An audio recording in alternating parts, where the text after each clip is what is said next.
അങ്ങനെ ഒടുവില് പൗലോ വാൽക്കേരിയസിനെ കണ്ടെത്തുകയാണ്.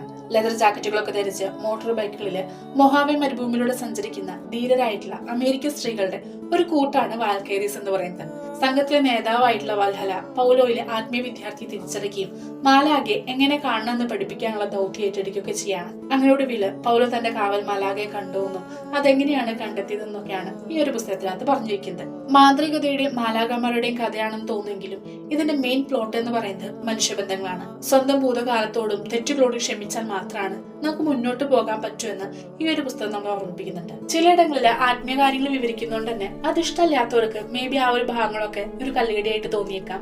എന്നിരുന്നാലും മാജിക്കിനേക്കാളും മാലാഖമാരെക്കാളും ഉപരിയായിട്ട് സ്വന്തം മനസ്സിനെ എങ്ങനെ കീഴടക്കാമെന്നും സ്നേഹിക്കുന്നവരെ എങ്ങനെ ചേർത്ത് പിടിക്കാമെന്നും ഈ ഒരു പുസ്തകം നമുക്ക് പറഞ്ഞു തരുന്നുണ്ട്. ആൽക്കമിസ്റ്റ് വായിച്ച് ഇഷ്ടപ്പെട്ടവരാണെന്നെങ്കിൽ ഈ ഒരു പുസ്തകം തീർത്തും വ്യത്യസ്തമായിട്ടുള്ള ഒരു അനുഭവമായിരിക്കും നിങ്ങൾക്ക് നൽകാൻ പോകുന്നത്.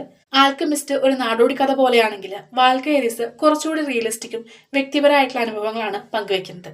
അപ്പൊ ഈ ഒരു പുസ്തകം വായിച്ചു നോക്കാൻ താല്പര്യമുള്ളവരാണെന്നുണ്ടെങ്കിൽ, അതല്ലെങ്കിൽ പൗലോ കൊയ്ലോയുടെ മറ്റു ബുക്കുകൾ എക്സ്പ്ലോർ ചെയ്യണമെന്ന് താല്പര്യമുള്ളവരാണെന്നുണ്ടെങ്കിൽ ഈ ഒരു പുസ്തകം ചൂസ് ചെയ്യാവുന്നതാണ്. ഇനി വായിച്ചിട്ടുള്ളവരാണെന്നുണ്ടെങ്കിൽ നിങ്ങളുടെ അഭിപ്രായങ്ങൾ കമന്റ് ബോക്സിൽ രേഖപ്പെടുത്താൻ മറക്കരുത് കേട്ടോ.